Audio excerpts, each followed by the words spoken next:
আমরা জানার চেষ্টা করেছি, আমাদেরকে বলা হয়েছে অনেকেই ধান কাটতে থাকায় ওরা ভোট দিতে আসেননি। না, এটা নিয়ে এটা নিয়ে কোনো মন্তব্য আমি করব না। এটা আমার পার্সেন্টেজটা খুব ঠিক করে এই মুহূর্তে, তবে আমরা যেটা পাচ্ছি 40% 30% এর মাঝামাঝি টোটালটা থাকতে পারে। এর একটি কারণ হতে পারে, যে বর্ষা, সকাল থেকে বিভিন্ন জায়গায় বৃষ্টি ছিল, আবার ধান কাটার একটা মৌসুম ছিল।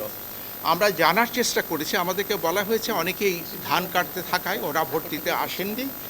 আর তাছাড়া সকালে বেশ কিছু জায়গায় বেশ ঝড় বৃষ্টি হয়েছে, এটা একটা কারণ হতে পারে। আর আমাদের কাছে সবচেয়ে বড় কথা হচ্ছে পার্সেন্টেজ আপনাদের জানা উচিত।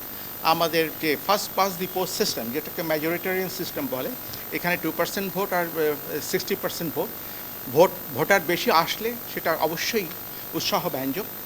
যদি আরও ভালো হতো সেটা ভালো হতো, কিন্তু বিভিন্ন কারণ থাকতে পারে। কিন্তু আমাদের কাছে হচ্ছে আমরা গণনা করে কে বেশি ভোট পেয়েছেন তাকে বিজিত ঘোষণা করা হবে।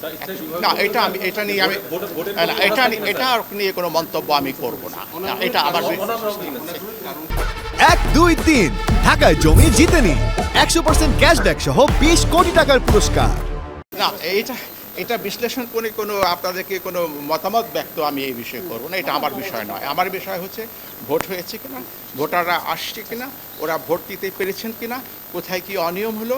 তারপরে গণনার পরে, এখনও গণনা হয়নি, এখনও কিছু সময় বাকি আছে, কোনো রকম সংঘর্ষ সংঘাত পরে হয় কিনা, যেটা অনেক সময় হয়, কিন্তু সেটা আমরা বলতে পারি না আপনাদেরকে।